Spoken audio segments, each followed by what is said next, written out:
At the end of the day, what matters is, were the Nephites and the Lamanites and the Mulekites and the Geritites, were those like real people that actually lived in the Americas with prophets that kept records? Were those golden plates authentic, right? We know Joseph Smith had a stack of metal plates. That's undeniable.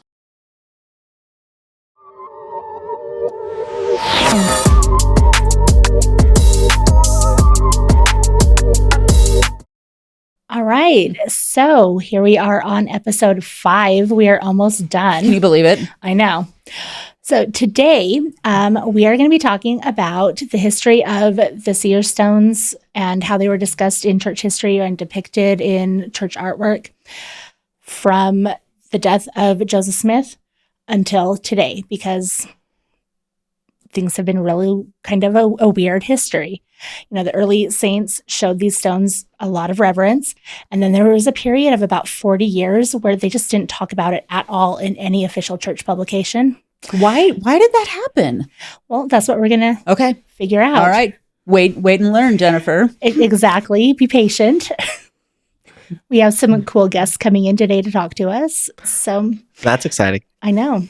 Well, before we get started, though, what do you guys think about that? I mean, well, the stone has been openly talked to. I joined the church 5 years ago, and the stone has been openly talked about the entire time. So I actually have met a handful of people who maybe said, "Oh no, I never learned about this." And so it's so odd to me, having joined the church at the time I did, when well, doesn't everyone know about this? But there is an interesting history here. Yeah, there are generations, entire generations of members of the church who never heard this before. And a lot of people do feel like the church lied or whitewashed that. That deserves some compassion. Absolutely. Right? I get their point. I don't know if I have a ton to add on to that. I just know that for me growing up, I kind of knew about it, but I couldn't tell you if it had to do more with just kind of like the culture and in my family, that where we kind of discussed a little bit more about these topics than maybe others. But I'm fully on board with the idea of offering compassion and just kind of being open about this idea that, hey, not everybody grew up with the same kind of knowledge and information about this specific topic, in the same sense that as I was growing up, I probably had different things focused on than maybe you had growing up. Yeah, absolutely. And, in my family, it was less that we talked about the history and things. And it was more that if I had questions, my dad would always just say, go look it up. And he gives us nonfiction books every year for Christmas. And so his always just been read whatever you want. If you have questions, talk to me about it. But otherwise, if you have questions, look it up. That's how you raise someone to become a Sarah Allen. Which is not always a good thing. I disagree with that, but parenting tip right there. Hey kids, go look it up. All right. Well, I'm looking forward to what you have to say. Me too. I'm excited to talk to some people and figure out what happened and what's going on. In previous episodes, we've looked into the history behind Seer stones, how Joseph Smith found his, ways he might have used them during the Book of Mormon translation process, whether it fits the Lord's pattern for his prophets, and whether it was priestcraft or a spiritual gift. Now it's time to look into how the church has talked or not talked about Joseph Seer stones in the 2 centuries since the Restoration. First, while I was doing some research in preparation for our guest today, I came across a quote by Orson Pratt defining what the early saints, or at least the apostles, meant when they said Urim and Thummim. I think hearing their definition from their own words is important, so I wanted to share that. He said, quote, "The Urim and Thummim is a stone or other substance sanctified and illuminated by the Spirit of the living God, and presented to those who are blessed with the gift of seeing," end quote. When I shared that quote with my friend and coworker, Spencer Krause, he passed along another quote from Orson Pratt saying something similar. In this other quote, he said, quote, "The ephod, with its breastplate of judgment containing the Urim and Thummim, has been absent some 2,000 years. But as the latter days have come, in which great blessings are to be given to Israel, as predicted in the 5th verse, God has again restored the Urim and Thummim to the great seer of the last dispensation, Joseph Smith. By this sacred instrument, he translated the divine and holy record, the Book of Mormon, or the sacred history of ancient America. The silver cup, which Joseph of Egypt commanded the steward to put in Benjamin's sack in order to try his brethren, was, most probably, sanctified as a Urim and Thummim to Joseph. It would be no more difficult for the Lord to sanctify a silver cup and cause it to be endowed with the properties of the Urim than to sanctify a stone or any other material for such a holy purpose." End quote. So the way that the early saints looked at that was it was any object, any substance, any material that was endowed with power and given to somebody who is called as a seer. Second, I wanted to look at the history of the stones since Joseph's murder. And next, I wanted to see how the church has dealt with the stones over the decades. We know that they're open about them now, but was that always the case? Did past leaders try to hide them from us? How were they presented by different prophets over the years? What about church art? Did the church lie to us?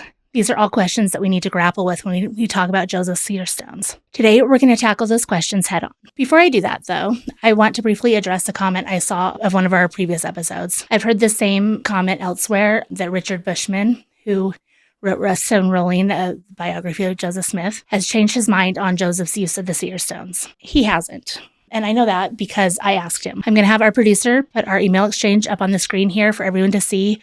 Though I did block out our email addresses to protect privacy, and I did get permission to show this to everybody. Most of the history of the seer stones is covered in my conversation with our guests, so I'll be brief. Joseph gave Oliver the brown stone in 1830 and kept the white stone. He showed this off to the other apostles, and the white stone seems to have gone west with the 12. Phineas Young received the brown stone from Oliver's widow, and both stones ended up with Brigham Young. After his death, there was an estate sale, and one of his wives and their daughter, both named Zena or Zina, however you want to pronounce it, they purchased the stones and gave them back to the 12. The white stone seems to have stayed in possession of the prophets of this dispensation, while the brown stone was held by the Joseph F. Smith family for years before eventually being given back to the church by Joseph Fielding Smith. Interestingly, those who stayed back east and didn't follow the church west to the Rocky Mountains prioritized the brown stone and think that was the stone with the power. That was the stone that they believe gave Joseph his ability as a seer, because some of them claim that Phineas Young stole the stone and gave it to Brigham rather than being given it by Oliver's widow. It's a roundabout way of saying that Brigham stole the power and leadership of the church that should have belonged to someone else. Conversely, those who traveled west showed the white stone greater reverence over the brown stone. The white stone was held by presidents of the church, while the brown stone was kept privately by the Smith family for decades. The white stone is the one that Joseph kept and continued to use throughout his life. It's the one he showed off to the apostles and used during Revelations, and it's probably the one that was consecrated on the temple altar. It's also the one that the church has not released pictures of, which may be significant. So to me, this suggests that that particular stone is held in really high reverence by the church leadership. I don't know for sure, but that's what that suggests to me. So how did Joseph's stones go from objects that were shown great reverence by the early saints to something that our church didn't talk about publicly for decades? That's kind of weird, right? How did that happen? How did the seer stones go from being common knowledge and openly revered by those who knew Joseph personally to something taboo that entire generations knew nothing about? I turned to Gerrit, Dirkmaat, and Mark Ashurst-McGee to help answer some of those questions. Today, we are talking about Joseph Smith's seer stones. The claim is that Joseph Smith used a personal seer stone during the Book of Mormon translation. So what can you tell us about that? Well, it's a very broad question, right? I mean, Yeah. I think first and foremost, it's good to settle ourselves in what is Joseph telling us about the translation of the Book of Mormon from the very beginning. From the very beginning, the angel who appears to him tells him that there are special stones that have been prepared for the purpose of translating ancient languages, and that those stones have been buried and hidden up with the plates. And so before Joseph has the plates, before Joseph sees the plates, one of the first instructions he receives is that he is going to be using in some way these sacred special stones in order to translate. Now, we will generally in the church use the biblical term Urim and Thummim to describe the stones that were found in the box with the plates. The way they're described is they're bound together in a kind of figure eight. And we often, I know I always assumed that, it's Urim and Thummim and there's two stones. So maybe this one's named Urim and I guess this one's named Thummim, and that appellation, that nomenclature is something that actually kind of develops a little bit later. And so I think it's the first thing is important to understand is that when Joseph is using the term Urim and Thummim, he's clearly applying it to other stones that aren't just the stones that are found in the box. So when someone says, well, wait a minute, I thought he did it by the Urim and Thummim. Well, he certainly did, but Joseph's also using the word Urim and Thummim to mean any sacred seer stone. This is something that members of the church know. They just don't know that they know it, right? Because if I were to ask you, what is this world going to be like in its glorified, sanctified, and immortal state? You would say, oh, it'll be like a giant Urim and Thummim. You mean the ones Joseph had in the box? Well, obviously not, right? So obviously Joseph is using it, what is everyone going to have when they go to the celestial kingdom? Their own Urim and Thummim. Obviously by the end of Joseph's life, he's using the term Urim and Thummim as a general way of describing a seer stone, a sacred holy seer stone. And I think, historians have really kind of keyed on why they make that distinction. The first is that originally, when the story of the translation of the Book of Mormon came out, there were, of course, detractors. Now, this is going to be a surprise to you, Sarah, but apparently there are people who have a hard time with the Book of Mormon and its translation. And it's a very shocking thing that there are detractors, almost like an angel had said that his name would be had for good and evil among all nations. But and so early on, people began to mock and make fun of not just the book itself, not just the claim that Joseph saw an angel, but they also started to make fun of the way he said it was translated. And the way that these early witnesses and the way the reports were was that Joseph had used these stones in order to translate. Well, you get the first major anti-Mormon book that's ever published in 1834, Mormonism Unveiled, tries to really push this point, making a mockery of the fact that he cleansed their stones and he put a stone in a hat. Can anyone possibly believe this? And sometimes that the very fact that antagonists are mocking how things occurred in the past can make us feel uncomfortable. Because, they're making a mockery of the stone and how you place it in a hat. How could anyone possibly believe this? Well, we have to be careful to not allow the mockery of non-believers to affect our understanding of events as they occurred. And you can see this in early Christian history. I mean, the Romans mocked the ordinance of the Lord's Supper. Mm-hmm. They made pejoratives out of it, claiming that the Christians were actually eating real babies. Right. They claimed that it was actual murders that were of course, that wasn't what was going on. But think of where we would be as Christians if we said, well, the ordinance of the sacrament of the Lord's Supper is completely false. It never came from Jesus, because the first people who are writing about it are writing these pejorative, evil things about it. Okay. And so I think that's an important thing to understand, is that early on, people are making fun of, attacking, mocking the Book of Mormon and how people said it was translated. And so I think there was a very conscious decision that was made. In 1833, the church's newspaper publishes an article in which it says the book was translated by the means of spectacles, which is how Joseph describes those stones found in the box, bound together as spectacles. Or what might have been called teraphim or Urim and Thummim. And you first get this introduction of this biblical term, and I can see exactly why they do it. What was the Urim and Thummim in the Bible? Well, you got all kinds of Bible scholars who argue about what it actually was. But that there was something, that there were stones that in some way aided the high priest. And you have all kinds of different descriptions. People say, well, maybe it was a yes or a no thing, or whatever the way they were used. Urim and Thummim stones in the Bible were sacred.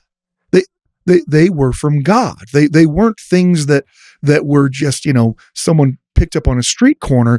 The whole point of using that terminology was to signal to the mockers and to the disbelievers, these are sacred stones. These are from God.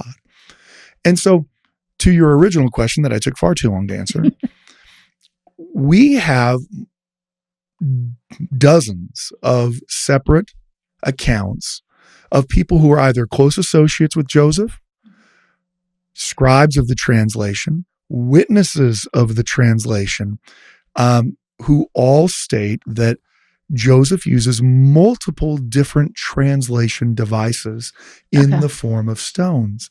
When it comes to which stones did Joseph have, how many did he have, it becomes a little bit more difficult. But from various different sources, we have an understanding that Joseph has at least one, most likely two other stones. But what's important to know is multiple witnesses of translation talk about Joseph Smith using both the stones that were found with the gold plates, those that what we often refer to as the Urim and Thummim, or interpreters, however we want to talk to them, and a separate stone that he will use. Emma Smith will draw a pretty clear distinction. She'll say that the first part that Joseph translated, the part that she was the scribe for, the part that Martin Harris lost, she reminds everyone, she says that he uses the two stones bound together at first, and then after that uses a small stone that's not exactly black, but is rather dark in color, which is sometimes referred to as a brown stone. Okay. We have multiple accounts of that brown stone, and it is a stone that apparently is going to end up back in the possession of the church later. Joseph, after he's done with the translation of the Book of Mormon, is going to give that brown stone to Oliver Cowdery. Okay. Now, why he gives it to Oliver Cowdery, I don't know.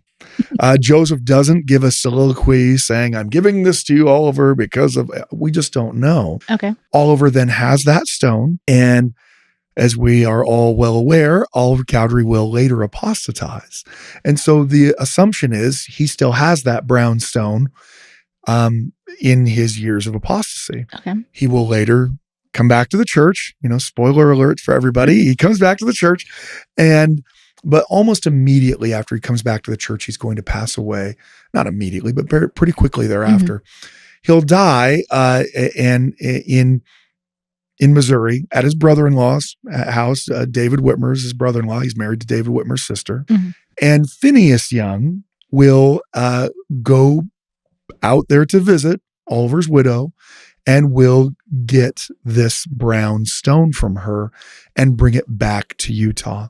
So that brown stone has been in Utah since the 1850s and is believed to be the stone that Joseph used for part of the translation. Okay. There's also accounts of another stone, a white stone, that Joseph also apparently uses for the translation, and certainly has in his possession even after the translation is over.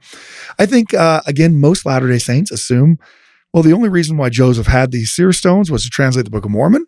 And so as soon as the Book of Mormon was done, that's it. We're out. Well, we no longer need these stones. But the historical record suggests that Joseph continues to use seer stones on occasion. And frankly, we don't really know how occasionally he uses them. Joseph doesn't have a daily journal where he says, today I looked at a seer stone. He doesn't. Right. But we do have anecdotal accounts of various times in which Joseph is at least reported to have used a seer stone. One of the really good early examples of Joseph still using a seer stone, even after he's apparently given that brown stone to Oliver Cowdery, is for Doctrine and Covenants section 34. Oh, okay. This is the revelation that's given to Orson Pratt. It's the revelation sending Orson Pratt on his mission. And so it's Orson Pratt in a later interview who explains how this revelation was given to him. And this is in 1830. So the Book of Mormon's already been published. The church has already been established, and we're getting ready to, now we're sending Orson Pratt off on a mission. And the way he describes it is that Joseph, they go into a room. Joseph produces a stone. He places it into a hat and asks Orson if he'll write, while Joseph dictates the revelation. And Orson says, well, I didn't feel like I was worthy to do that. So they got someone else to do it, and he dictates the revelation. And so that's Joseph receiving a revelation via means of that seer stone, even after the Book of Mormon is completed. Okay. So we also have other accounts. I mean, Edward Stevenson is going to talk about how Joseph will borrow a book from his mother, Fox's Book of the Martyrs, and Joseph will return the book, and in returning it, say that he saw through the seer stones, through the Urim and Thummim, because again, he's calling every seer stone Urim and Thummim, that, that these martyrs were good people and stuff. And that's, would have to have been in like 1834, 35.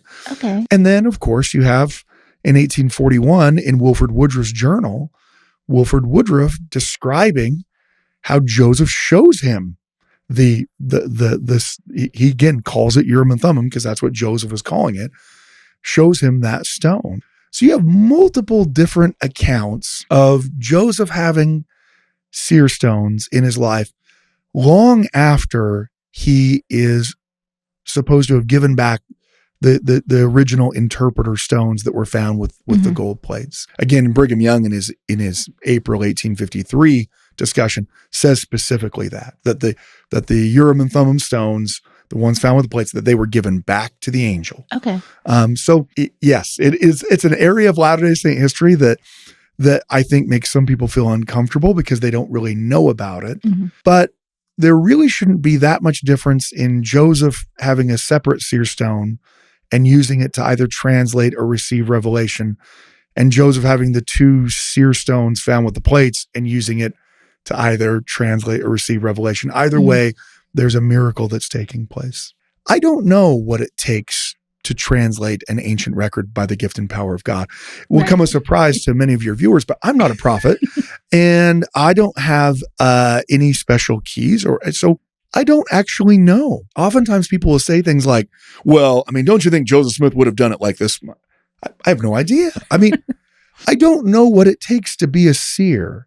So when someone says, well, I'm sure Joseph should have just done it this way or done it this way, what are we basing this off of? We're basing it off of what we assume would be the case. And Joseph has those gold plates for months before he starts translating.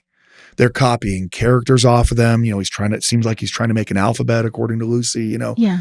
All of that might have been essential in order to be able to translate through the use of the seer stones. Maybe that's part of the reason why Oliver Cowdery wasn't able to translate, is that it took more than just, hey, here's the sacred stone and have at it. Mm-hmm. Maybe it took more preparation. I don't really know. And I think that's something people need to remember, is that early Latter-day Saints, they aren't like us trying to find a way to believe in spite of the fact that Joseph Smith used seer stones. They're really the exact opposite. They believe because Joseph Smith is miraculously receiving these words somehow completely beyond himself. These words are appearing. And when David Whitmer talks about the translation, that's what he says. When Joseph Knight talks about it, he says, so we see it was marvelous. So I think it's important not to lose sight of this, that however odd the miracle might seem to us, the people who were present for it, the people who knew about it the most, they're the ones who are certain it's a miracle. People after the fact who are trying to make things work out in their head, it troubles them. Didn't trouble the people who were there for it. The people who were there for it are the ones who are certain that it's this marvelous work and a wonder from God. Someone might say, well, don't you think, couldn't God have given Joseph Smith those revelations without the seer stones? Well, whenever you're saying the word couldn't God, the answer is always yes. I mean, yeah, of course. Could Jesus have healed the blind man without putting clay on his eyes? I think every Christian would say, of course he could. So why did Jesus do it? Now, we can speculate all day long about why Jesus did it. Oh, it was to increase the faith of the blind man. Oh, it was to demonstrate to people what was going on. Oh, all of those are speculations. Mm-hmm. What is the reality? The reality is our Savior used a physical object as part of a miracle that he clearly could have performed otherwise. Okay. So I don't know why God designed the translation of the gold plates or other ancient languages, or with Abraham, or with the brother of Gerrit, or with Messiah, why God decided to use the means of sacred stones that he prepared, but it's clearly what God is doing. And so I would say that, yes, those stones were prepared for the translation, and Joseph clearly uses them. And there was apparently other stones that were prepared for the translation, and Joseph clearly uses them. So for someone who wants to reject the idea that that's how it happened, that's the question you have to answer. Why would Joseph Knight, instead of telling the truth, just copy an anti-Mormon article from 1829? Why would Emma do that? Why would Oliver also describes Joseph translating by placing the stone in a hat? When you're a historian, you take what facts there are and you try to line them up, and they'll never always line up because there's all kinds of holes in everything. But you certainly don't want to start from arguing from a position of what you want to have happened, right? What do I want to believe? Well, I want to believe that he just used the stones that were in the box and that was it, and there was nothing else that he used. Well, why do I want to believe that? I mean, if Mosiah had stones that were different than the brother of Gerrit's, does that make Mosiah not really a prophet? I mean, if Abraham had different stones than the ones that were given the brother of Gerrit, does that somehow make it not from God? I think, in fairness to people who are doing church history, before our time, we have vastly more sources and resources than they did. So, I mean, when someone says, well, yeah, but I read this publication from, the 1940s and it doesn't mention it. Well, yeah, two of the sources I mentioned weren't discovered then. So it's unfair to ask someone to know something before they know it. Of course they don't know it before they know it. I think for Latter-day Saints approaching the idea of seer stones, and they might know someone who's either being antagonistic about it, making fun of it, mocking it, well, don't let that get to you. I mean, that's literally what happened for early Christians. So yeah, Mormonism Unveiled makes fun of seer stones. Yeah. Just like they made fun of the early apostles and early Christians. That doesn't change it. They make fun of the temple ceremony.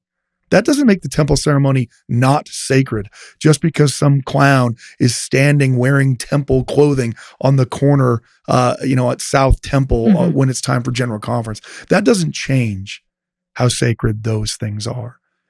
Fools mock, but they shall mourn, right? I mean, so that don't allow the mockery of unbelievers to affect the sacred nature of the thing that they're mocking, any more than you would allow an atheist to mock the resurrection and to let that take away your testimony of the resurrection. So I think that it really it's something we can embrace. The Book of Mormon is a miracle. I mean, anyone who reads it and then also reads Joseph Smith's other writings from the time period is well aware that this is beyond Joseph's capabilities, which is exactly what Emma Smith says.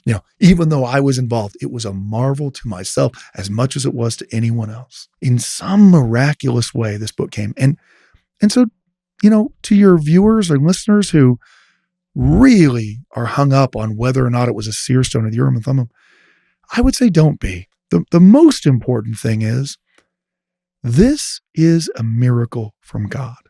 Now, if you just can't get past the idea, no, there's no possible way he put a stone in a hat.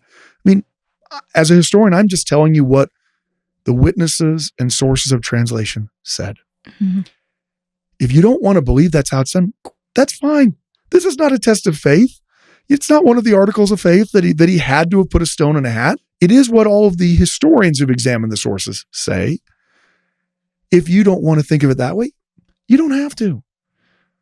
What we do have to do is maintain the miraculous, divine nature of the words of the book. That's what matters. And so hopefully that's what people take away from it. Thank you. I have one more question. Okay, I'm sorry I've talked way too much. No, this is fantastic. I've been fascinated, so thank you. Last question. After Joseph died, you told us that the brownstone went with Phineas Young back east. What happened to the other stones that Joseph is reported to have had? The brownstone, not only do we know that it's in the possession of the church, the First Presidency allowed for the photographing of it. It was published in the 2015 in the Ensign magazine. And that one we know is in the First Presidency vault. It's assumed, but not stated, that the white stone is also in the possession of the First Presidency.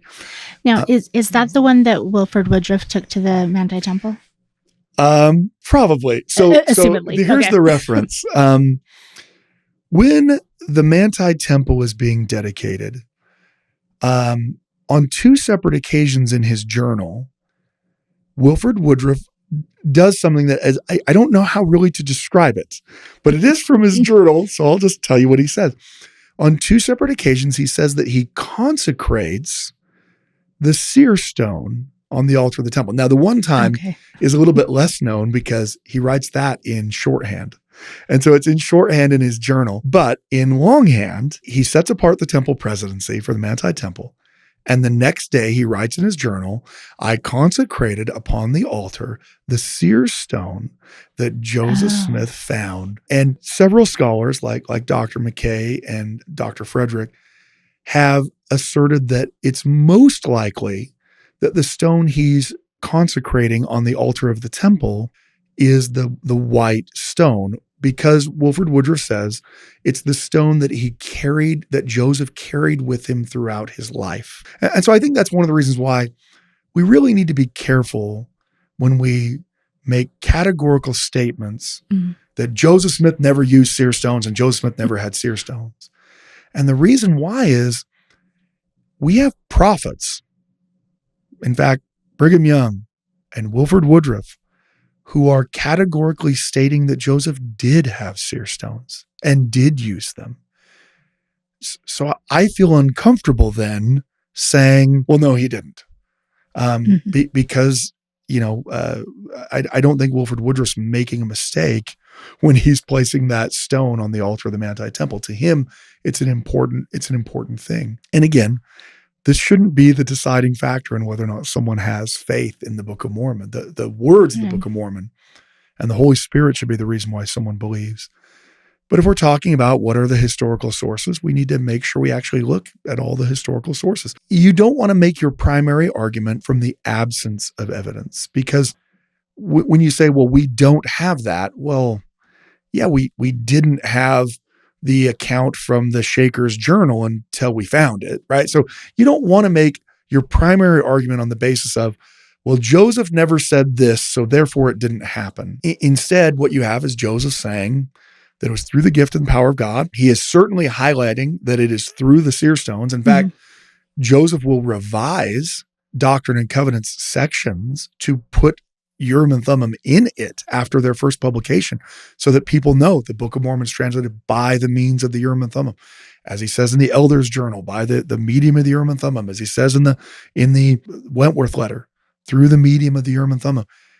So Joseph is very adamant that he uses stones to translate the book. But I think it's very difficult to categorically say he used them at this point, he stopped using them at this point, because he's still talking about stones in late Nauvoo. It's become a part of his theology of what the celestial kingdom is going to be like.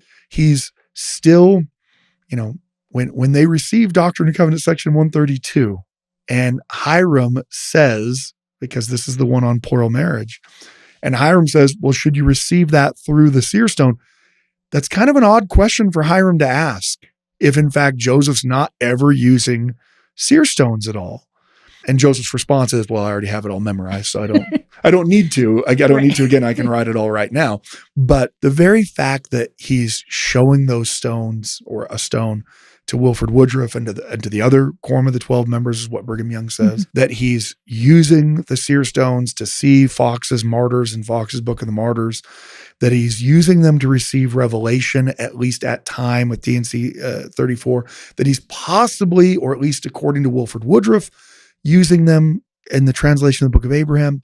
what this really suggests is that these sacred stones are a lifelong part of Joseph Smith and his prophetic mission, rather than just something that was at the very beginning and then gone. Again, I hope that the number one takeaway for everybody is that whether or not the Book of Mormon is the Word of God is something that can only be determined through the Holy Spirit. And Yes. whether it's a miracle through one stone or two stones, whether there's a hat or no hat, whether he's looking at the plates or not looking at the plates, the words of the book are the determining factor of whether or not this is a miracle. And obviously, as a believer, I'm someone who's certain that the Book of Mormon is the Word of God. And the historical minutia of trying to figure out how a miracle took place hopefully doesn't ever cloud the fact that a miracle took place. I may not be able to describe how Jesus walked on water, but that Jesus walked on water, I don't want to lose because I can't figure out how to explain it.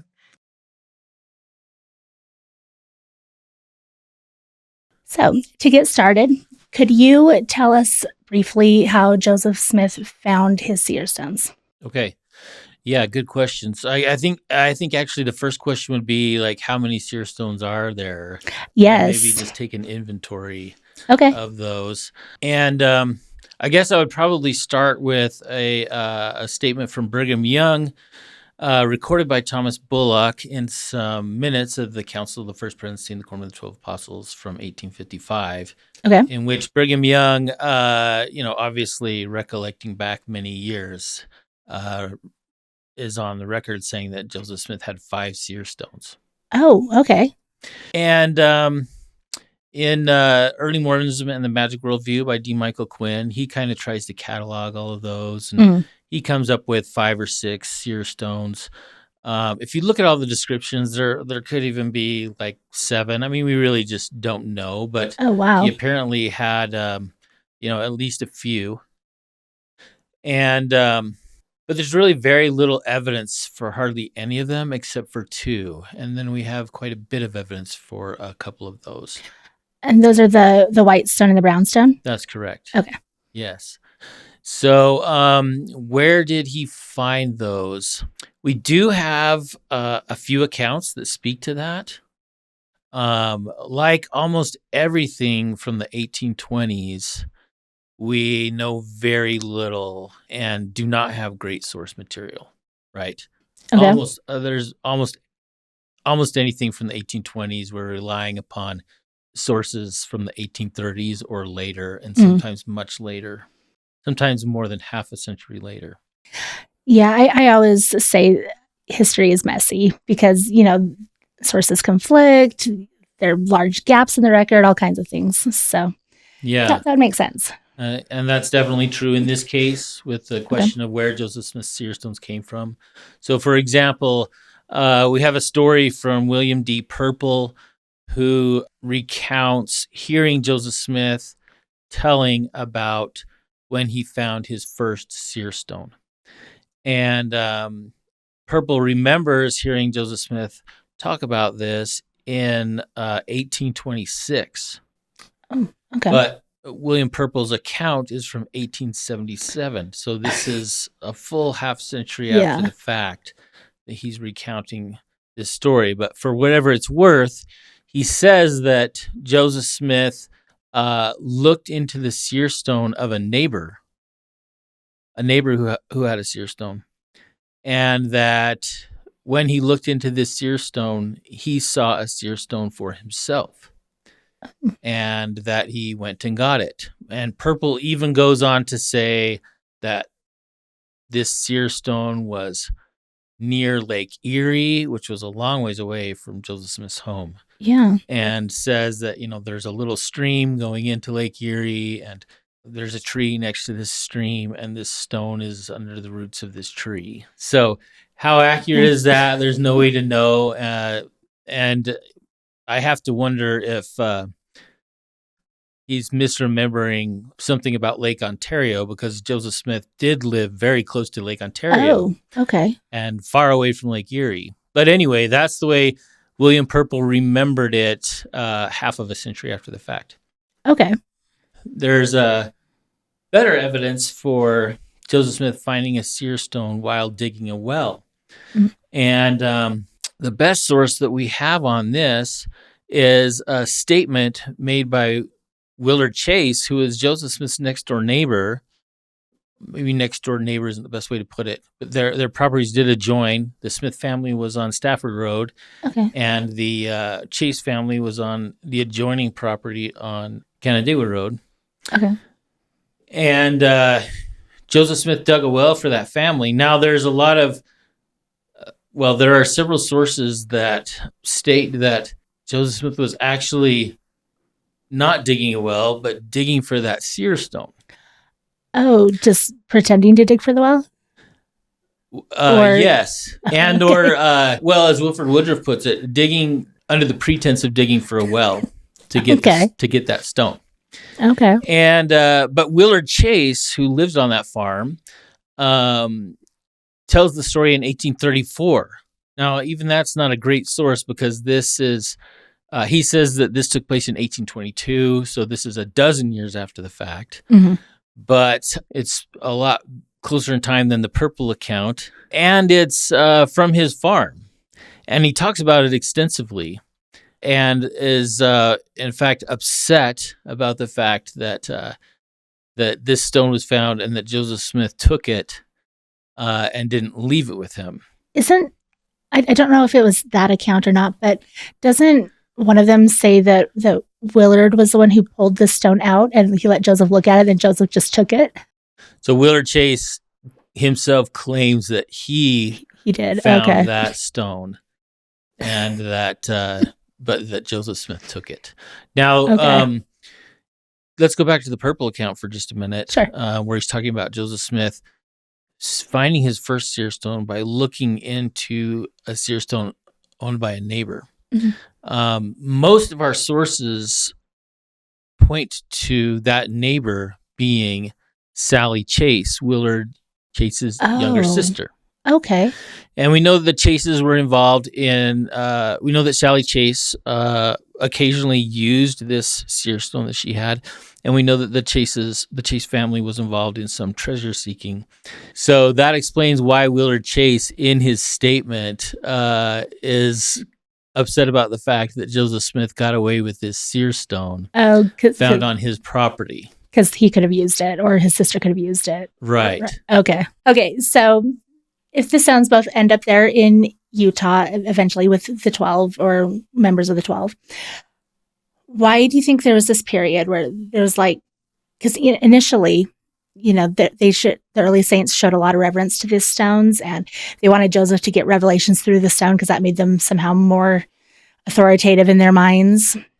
Why did they go from that to this period of about 40 years where the church just did not publish a single thing about them? There's lots of problems with that question. There's actually several related issues with that question, but I think that there's kind of a simple answer, an overriding answer to this question, which is the power of print and the power of canonization. Okay. And the bottom line is that Joseph Smith's personal history, which was serialized in the newspapers and then collected by Franklin D. Richards and the Pro Great Price and the British Mission, and eventually canonized as church scripture, talks about the Urim and Thummim spectacles and does not talk about the seer stone. And that's what everybody read and learned. Now, historians of the church, people who have studied the history of the church in any depth, have always known about Joseph Smith owning at least one seer stone. But in terms of the general membership of the church, so many of the general membership of the church, the only thing they were familiar with was what was in the scriptures, in the Pro Great Price, in the Joseph Smith history, where he talks about Moroni coming and Moroni telling him about the golden plates and the Urim and Thummim spectacles. And Joseph Smith does not really talk about, hardly at all, about the translation of the golden plates. He mainly talking about discovering the golden plates with the Urim and Thummim spectacles. And and he says that they were created for that purpose, and he says that he used them, but does not go into detail about the translation process and does not mention seer stone in connection with that or anything else. And so people who never went further than that never knew about the seer stone. So do you think it was more of all the people who knew Joseph personally had died off, and so they just didn't know, or like they maybe saw those old accounts and just didn't believe them, and so they didn't want to pass along what they thought was untrue. I think both of those scenarios are very plausible. I think they're Okay. likely Okay. that as time goes by, there's less familiarity, less personal knowledge, less direct knowledge, and also, just like you said, they're worried about inaccurate information and things that sound unusual or unfamiliar. And in 1834, in Mormonism Unveiled, E.D. Howe absolutely lampoons Joseph Smith in terms of using a seer stone. And so I think there is definitely some reticence there. And I think it starts with Joseph Smith, because Joseph Smith believed in what he did, but he didn't want his message or the Book of Mormon or the work of the missionaries and the church. He did not want that to be hurt by these negative stereotypes and ridiculing views that were put on the seer stone. So I think this actually starts with Joseph Smith, like in the mid 1830s. When he started calling it the Urim and Thummim instead of like a seer stone or something. Yeah. Okay. So this isn't something to be like blamed on later church leaders for being ignorant or deceptive, which is even more unlikely. This is something that really natural that happens. This is part of the whole dynamic of the cultural aspect of treasure seeking in this time. Okay, so Enlightenment rationalism is starting to trickle down into like middle and lower classes in America. And you have this situation where you have like village elites looking down their nose at these gullible country bumpkins, right? And making fun of their superstitions and their folk ways, right? Of course, here I'm kind of like going along with the pejorative stereotypes. Okay? Right. And so Joseph Smith, Joseph himself, within a few years of the organization of the church, I think he is the engine for changing this view and trying to make the whole thing more respectable and more palatable for the wider culture by using the Bible term Urim and Thummim. And like calling Oliver Cowdery's divining rod the gift of Aaron to tie it back to the Bible to make it seem more respectable and more biblical. Yeah, that's a perfect example. And let's just break that down, right? So in 1833, the Book of Commandments comes out, and it calls it the gift of working with the rod. Yeah. In 1834, the next year, Mormonism Unveiled comes out that makes fun of seer stones and dividing rods. In 1835, the next year, the Doctrine and Covenants comes out, and it's changed from the gift of working with the rod to gift of Aaron. Yep. Now, Joseph Smith and Oliver Cowdery and lots of other people still knew that there's a rod involved. They weren't saying there wasn't, but by calling it the gift of Aaron instead of the gift of working with the rod, they're putting a biblical interpretation on it, like Aaron's rod. So they're tying it back to it is a gift from God, and it's not something to laugh at and to mock. It's something sacred and respectable. And exactly. Okay. So, this is E.D. Howe in Mormonism Unveiled is saying, look, it's foolish magic. Right. And the Latter-day Saints are saying, no, this is like sacred and religious. Okay. So that starts in Joseph Smith's lifetime in the mid 1830s. Right. And so then by the time it gets to like the 1930s, 1940s, people are seeing the term Urim and Thummim and they don't know that it means seer stone. Or other divinatory device. Yeah, and where we do see seer stone and things like that is most often in anti-Mormon literature. Right. Okay. So it's just kind of natural to be really wary of those accounts and we don't yet have in the church professionally trained historians. Right. In fact, they don't have professionally trained historians anywhere really until the way we think of it now, until the mid 20th century, right? Right. You start getting your first like real history departments and professional history associations in the early 20th century. And so it takes a while to get to the point where we're assembling all the sources and comparing them and seeing the corroborations and seeing that we have friendly sources that talk about these things, right? Right.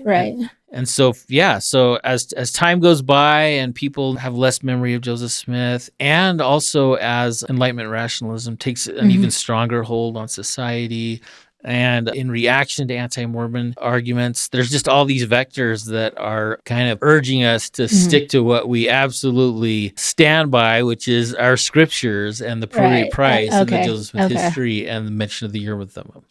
Okay. So that kind of explains also why church artwork was, it wouldn't ever show like Joseph Smith looking into a hat until just recently. Either he was like, a lot of times he doesn't even have the Urim and Thummim. It's just him like running his hands over the plates and looking at them all thoughtfully and spiritually and stuff. So what do you say to people all who thoughtfully think spiritually? Yeah.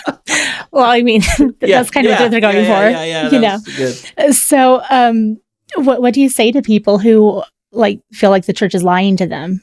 Yeah.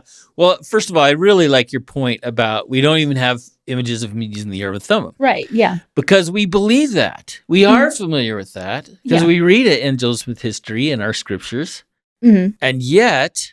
But they're not in the pictures. They're not in the pictures. Why is that? It's just because it's strange. Even if we understand it and believe in it, like actually depicting it, it's kind of strange.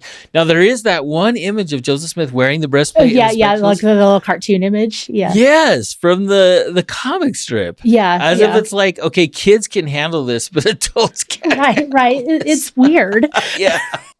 Yeah. I think it's just a familiarity thing. Okay. And, the church has made huge efforts over the last decade or so to get more solid on this in terms of the source material, right? And so now we are talking about seer stones explicitly, right? We're talking about the relationship between the seer stones and the spectacles. We're talking about how he used the seer stone in a hat. If you go to Harmony today and you go to the Joseph Smith home in Harmony and you go into the main room there, they have the translating table and it has a hat on it. Yeah. President Nelson did a video there. President Nelson did a video there. And in that video, President Nelson picks up the hat and he holds it here and explains how it was used. So the church is very, very open about this now. So even with the Urim and Thummim spectacles, which we believe in and we are comfortable with the idea, even that, like when it came to the artwork, we just didn't know how to do it.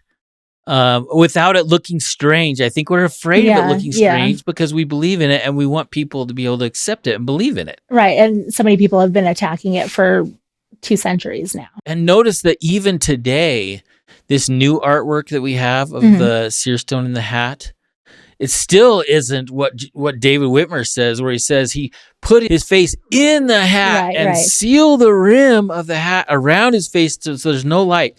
So right now, now he's like holding it in his lap and he's kind of looking down toward it. Yeah, or in that video where he's got the hat, but he puts his hand like this to make more shade. So we're like getting there, but we still can't put his face in the hat and like seal it shut. Because Anthony's sweat. Yes. Yeah, he was saying that when he tried to do it, it looked like Joseph was vomiting into his hat.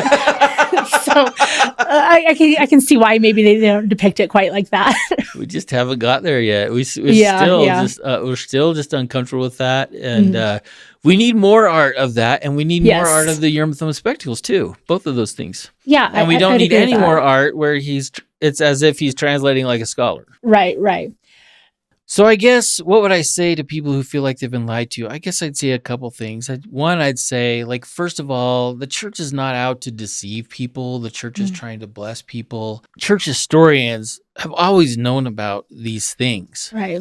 And just because we're not going into all these details in like curriculum doesn't mean the church is trying to hide them. Okay. But at the same time, I would say maybe this could have been handled in a better way. And I would also say in the age of the internet, the church has realized that, yes, this does need to be handled in a better way. And it's taken some real strides towards trying to be more transparent and to address these things head on. How do you encourage people to learn about topics where they hear something for the first time and they're kind of blindsided by it and they don't know, like it's the first time they've ever heard it? So how do you recommend they start digging in and start looking for it, since the church has put out all these new resources? Oh, yeah. Great question. I think it's really important to slow down and to learn how to take things in stride. Whenever you run across a new source and it upsets you over time, you're going to get used to that. Don't freak out about that feeling, right? Go ahead and be disturbed, be upset, wonder, Yeah.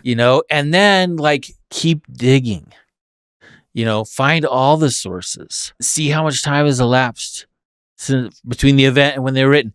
Yeah. Think about the biases, pro or con, right? Because there's we're talking about Mormon church issues, right? There's Mormon sources that are way biased in terms of defending the church, right? Yes. And so you want to gather all the sources you can, weigh them all in terms of bias, weigh them all in terms of time lapse, look for where they corroborate each other and where they contradict each other, see, and take it to the next level.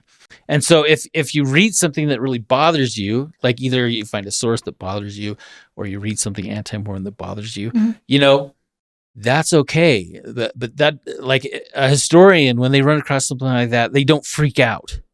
Right. Right? Yeah. You keep digging. Okay. Try to find more. And I'm just going to say that I think that the FAIR website is a great source for almost any issue. You guys have covered the church history issues, the church doctrine issues, the cultural issues, the financial issues. You guys have done a great job at that. And I would say to anyone listening, I mean, obviously you're listening to a FAIR podcast here, but anything that you might run across that bothers you, the FAIR website is a great place to start, at least. In terms of seeing, what are the other sources? Right. Yeah. All right. Or you've read what a critic has to say about this. Now, how would the church answer that? Because a lot of the answers are really good and a lot of the critiques are really bad. Well, thank you. I do certainly appreciate that. I know we've all put a lot of work into our resource as well, just like you have with your Joseph Smith papers. Yeah. So some critics say that there are no new sources for any of this stuff, and all of the accounts just come straight out of Mormonism Unveiled. So what do you say to that? Have there been new sources discovered since 1834? Oh, yeah. Scores and scores. Okay. And since we're talking about Seer stones and Book of Mormon translation, I would point anyone to early Mormon documents compiled by Dan Vogel. Yeah, I use that a lot too. Which is an amazing collection. Resource. Oh, it's so thorough. I found a few things over the years that are missing from there, but it has almost everything. And by going through it, you will easily see that there's scores and scores of documents that postdate Mormonism Unveiled. Okay. So what do you say to the criticism that historians today are just reinterpreting those old sources and they're not looking at things objectively? Historians are certainly revisiting the same sources over and over and over again. There are some new sources that are occasionally found, but for the most part, whenever you're talking about any of these subjects, you're going to be seeing the same sources used over and over again. Okay. And not everyone sees them the same. Some people are definitely looking at them more like a trained historian than are others. Okay. So is that why you think that the narrative is starting to change? We do have people who are trained historians who are actually looking at this and evaluating them the way that historians would. And you mentioned with the advent of the internet and historians actually going back and looking through the records and stuff, they're finding more and more corroborating sources. So is that why the narrative is starting to change with our church? Yeah, and not just with the church, but with scholars of Mormonism that aren't working for the church, right? There's several things going on. So one is kind of connected with the internet, but not entirely the internet, is just the professionalization and improvement over time of library catalogs, the publication of early Mormon documents by Signature Books. Yeah. The digitization of sources, you can find in the Church History Library catalog. Over time, there's been dramatic improvement of access to sources. And that has definitely led to some better treatments. Not necessarily so, but it does make that possible. I'm not saying that there aren't real problems in Mormon history. But what I'm saying is these aren't necessarily the kinds of problems that don't have a solution. Okay. And in general, one thing I would say is that as you study church history, the more you study church history, the more questions are going to come up. Yeah. The more things you're going to see problematic because you're learning more and more, you're getting more and more information. And so more and more questions are coming up, more and more, you're seeing more and more things that aren't what you expected. Okay. Right. But also at the same time, the more you learn about early church history, the more you're learning about its context and the more you're learning about how that does make sense in that time or how that would have made sense to that person, right? Yeah. So that's a really good thing to keep in mind is that, yeah, you know, if you just go out and read one thing and it doesn't seem right to you and you freak out and that's the end. Right. Yeah. Well, then that's how that went. But if you actually get serious about church history and give it some sustained effort, yes, you're learning about problems as time goes on. And as you keep studying, you're also finding solutions to those problems. And it's not always going to be like, okay, I'm going to study church history today. And at 10 o'clock, I find a problem. And at 11:30, I find the answer. No, it can take months and years. Like and yeah. And it might be that like you read something like, oh, that's strange. I never thought of that. And a few days later, you run across a problem that what you read earlier already solves, right? These aren't going to line up for you. But in general, if you give sustained effort to studying church history, as you encounter what seem like problems, you will also over time be encountering solutions. Let's keep in mind that there's something going on in our culture right now that is drawing us away from belief. Okay. And I think it's really important to be empathetic.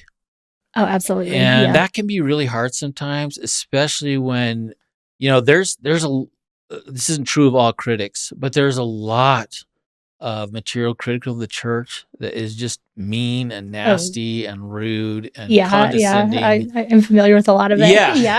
Yeah. And so you can have a natural reaction to that, to be too defensive or to be rude in return, you know? Yeah. And, but and some people, you know, of course there's some members who they are just like not interested in church anymore. And they want historical excuses to leave, you know? Yeah. But there's all these other members of the church who are like genuinely upset and they're absolutely and confused and don't know what to think. So I think it's very important to be empathetic and loving and be a good listener. Yes. You know? And you know, now I'm going to sound like a self-help person or whatever, but like, you know, do the reflective listening. Just say like, yeah, I think you're saying this. Is this what you're saying? Right. And like, and I'll even go so far to say like, I would try to, if you know someone who's struggling, I would try to express their problem as good or even better than they were able to express it. Yeah, steel man it basically. Yeah. Okay. And Richard Bushman has talked a few times about how the very first step to solving a problem is understanding the problem and why it's a problem. Okay. And understanding the problem at its core. You know, understand the core of that problem and take time to understand the contours of that problem, you know? And once you really understand the problem, then you're going to know how to solve it if that problem can be solved, right? And if you don't take the time to do that, then you're not going to be able to solve it or your solution is not going to work for the other person, right? You have to understand why at its core, why they find it problematic to be able to resolve that concern. No, I completely agree. And I think it's also important to pray with them if they're willing, because for me, when I have questions and I pray about them, Heavenly Father tends to direct me to the sources I need to answer my questions. And it's not always immediate. Sometimes it takes months. Sometimes it takes a year or more. So like, you know, I mean, it does require effort, like you were saying. But eventually, you start finding those answers. And you might not find all of them. Right. But you'll find enough that you can find peace. Exactly. And again, going back to the problem in the source material. Okay. Now, Joseph Smith believed in record keeping. I mean, from the very beginning, right? The Book of Mormon is this kind of amazing piece of ancient record keeping, right? And Joseph Smith is in this Bible-drenched society. The Bible is this record. So he, from the very beginning, Joseph has this understanding of the importance of record keeping. That doesn't mean that they were really great at it all the time. Okay. Mm-hmm. Because of the problems in the documentary record, there will be some things that we never understand. And then no one will ever understand because we just don't have the records. But again, I mean, what you said, this whole thing is actually not just a scholarly history game. Right. This is about God exists. He is our Father. He loves us. He sent his Son to die for us. He sends prophets to teach us. We can pray to him, and God can give you the peace to be able to deal with something that you don't understand, even maybe never understand. Now, in my experience, and I will say this strongly, again, as you study church history, you will find answers to problems. It's been my experience too. But even if maybe let's say there's something that just really bothers you and there's just no sources that can answer your question to your satisfaction, but God can satisfy you. Yeah. The Holy Ghost has the power to give you peace. Yes. Even if he doesn't give you the answers, he can at least give you the comfort that you need to get past it and to accept that you're not going to get the answer. Yeah. So we are nearing the end here, but I have to ask, since you do work for the church history department, how do you feel about those critics who say that the historians that work for the church are deceiving the brethren and deceiving the church membership? I imagine that's pretty hurtful for you guys. So how do you even respond to that? Yeah. I know that is a real genuine concern for some people, so forgive me for chuckling there. It's just a little bit funny how people imagine things might work behind the scenes, Yeah. Maybe look at it this way, all right? So for decades and decades, we've had the history of Joseph Smith canonized in the Pro Great Price. We're very familiar with that. Yes. And I mean, that's, for so many things, that is like the most important source. Absolutely, yeah. But it's not the only source. And over time, as the church archives and the church history library have collected more and more sources, transcribed more and more sources, and made available public images of these sources, okay? Yeah. Over time, we've found more sources, and we've built up easier access to these sources. And so we are learning more things about our church history. Okay. And what that means is that our understanding of church history is going to change. Right. Yeah. Because obviously your opinions change the more you learn about something. Yeah. And also, just as naturally, okay, when you hear something that's different from what you thought you totally understood, many people are going to have a negative reaction. Yes. Yeah. And so, again, I think that just requires really some more spiritual maturity. And I don't say that in a condescending way, but we have to be able to take new information in stride and not be so quick to accept or reject it. Right? Okay. Like, serious historical thinking is slower than that. So maybe we should give people the benefit of the doubt a little bit more and just trust that they aren't deliberately trying to hurt people. Yeah. Okay. So I've been working on, I'll maybe just share a little bit of from my own standpoint. So in my experience working on the Joseph Smith Papers project for the last 22 years, I'm just not familiar with that concern. I don't know anything about any of my colleagues trying to work against the mission of the church or deceive the brethren or anything like that. That's, to me, in my last 2 decades of experience, that idea just seems preposterous to me. So just to be clear, that is not what you are deliberately trying to do. Nope. I'm not. Okay. So, with such strong rhetoric and those accusations, And that denial was part of my overarching conspiracy against the church. Clearly, yes. So, with such strong opinions and I mean, people willing to say such harsh things about people that they don't know, how do you recommend that we build bridges and kind of mend fences a little bit? Because everybody's going to have different opinions about some things. Yeah. Well, I think for me, so I have met some people that have these concerns, and have had some good conversations, where I've tried to see where they're coming from. And, they love the church. They love their heritage and they genuinely feel like it's being attacked. And so they are coming from a good place, right? So just more empathy and just kindness, trying to ratchet things down a notch and just give people the benefit of the doubt, basically. Yeah. Okay.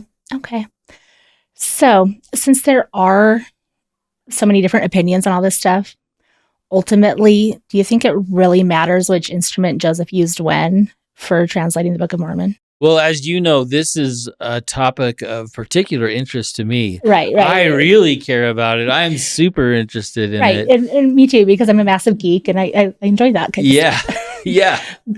But no, at the end of the day, it doesn't really matter. At the end of the day, what matters is, were the Nephites and the Lamanites and the Mulekites and the Gerrites, were those like real people that actually lived in the Americas with prophets that kept records? Were those golden plates authentic? Right? We know Joseph Smith had a stack of metal plates. That's undeniable. Yes. Yeah. So many people mention like seeing them and touching them and holding them and hefting them and carting them around in boxes and seeing the corner slip off of the cloth slip off the corner and all kinds of things. Yeah. So Joseph Smith had these metal plates. Were they authentic or not? That's what matters. And, this translation, where did it come from? Whether it came from the spectacles or from the seer stone, like where did it come from? Did Joseph Smith make this stuff up? Right. Or is this a translation of ancient scripture? That ultimately, of course, that's what matters. Right. And even more than that, ultimately what matters is if there is a God, if he created us, if he loves us, if Jesus is his son. Ultimately, that's what matters. Well, I agree with you. And I just want to say thank you again for sitting down with me because this was so much fun and so informative. And I had a fantastic time. So thank you very much. All right. Thanks for having me. I want to wrap up with a quote by Stephen Harper. Quote, "Was Joseph Smith a money digger? Yes. And when we discern the difference between that neutral fact and hostile interpretation of it, we no longer deny the fact or fear its implications. Joseph responded to the many reports designed by authors thereof to militate against the Savior's church. In that situation, he did not want to make himself a target for attacks that would cripple the work, but neither did he repudiate the stones or deny their powers. Like Joseph, we get to choose how to make sense of the historical facts, what we believe about God and how God calls prophets, and whether we believe that stones can be endowed with supernatural power to magnify to the eyes of men words that could not otherwise be read." End quote. We get to choose how to interpret all of this stuff. We don't have to seek ground to the critics, and we don't have to think it's weird or demonic. We might. That's okay. But we can find other faith-affirming explanations, and we can choose to believe those explanations instead. We don't have to accept that this was some weird, embarrassing, strange thing. It might unsettle us at first, but we can find ways to explain it. And that, I think, is the most important part. It's our choice. Okay, well, that was very informative. It was. Thank you so much. Absolutely. It was fantastic getting to talk to some people who know so much more than I do about all of this stuff. It's always fun for me. Yeah, I actually have a couple of comments about that. So when you were talking a little bit about how some people began to prioritize certain accounts of the translation over others. Yeah. So it kind of got me thinking about back when I was talking a little bit about poisoning the well in terms of logical fallacies. Yeah. Back when I did my previous podcast, wherein it causes problems where if we just automatically assume that because a specific account came from a specific source, ergo every aspect about that is wrong, then we can really miss out on, first off, being able to connect with other people, but we can also miss out on key details of how history actually played out. Yeah, absolutely. And I think just accepting the premise from the critics right off the bat that the Seer stone was ridiculous and shameful and something to be embarrassed about, I think that has problems, because that leaves you with, you don't have a fuller understanding of what was going on. And, you know, it lets you miss certain important things. Like, we can't allow that fear to control how we understand truth and history and just life in general. Yeah, exactly. And, you know, you can read these weird things and you can let it unsettle you and rattle you and shake your testimony. Or you can just say, okay, so they did things a little differently than I always assumed. What does that change? Does that matter? The Orson Pratt quote really helps me out here, especially the longer one, where he says, the stone or other substance is presented to someone who has the gift of seeing. Yeah. So it's a recognition of, this is a person who already has this gift. Here's a stone to help them, not the stone itself is magic. Right. And I think that it is important to point out that in those Orson Pratt quotes, it was a stone or other substance or other material. Yes, that's fascinating. So, I mean, the way that they seem to interpret it is it could have been anything. Yeah, God can make anything a seer stone. Yeah. He can use any instrument for his purpose as long as you have the gift of seeing, as long as he's given you that gift. And that's right. He's sanctified. And that ties in kind of with the quote from President Oaks that we did way back in episode 2, where he was saying that, you know, some people have authorization to use those gifts and some people don't. And so when you use them without authorization, it's wrong. But when you use them with authorization, it's good. That's right. So before we wrap up here, how do you guys feel about the idea that the church lied to people? I don't necessarily think that lying is the right word for it, because at least the way that I see the word lie, it has to do more with intent as much as it deals with the content of what people say. And so when I talk about lying, we'll just take back. It wasn't necessarily that they wanted to intentionally misrepresent information. It's that these leaders literally didn't believe that the comments made about the use of a seer stone were legitimate. And so they were expressing their own opinion about said translation. And there are certainly resources people can go back where they talk about that. And they explain their reasoning behind it. I don't know if I would fully accept a lot of that reasoning now in light of the information that we have. But when we talk about lying as if the churches and its leaders are intentionally, maliciously trying to misdirect people in terms of truth, I don't think that fully accounts for the information that we have and what they were trying to do. Yeah, I don't either. In my job, you know, I work for Scripture Central. And so in my job, I do a lot of research. And one of the things that I have noticed is when I was researching this particular topic, you know, they changed like the seer stone to Urim and Thummim or the divining rod to the gift of air and things like that. And it wasn't to obscure what they were talking about, even though it did kind of have that intent.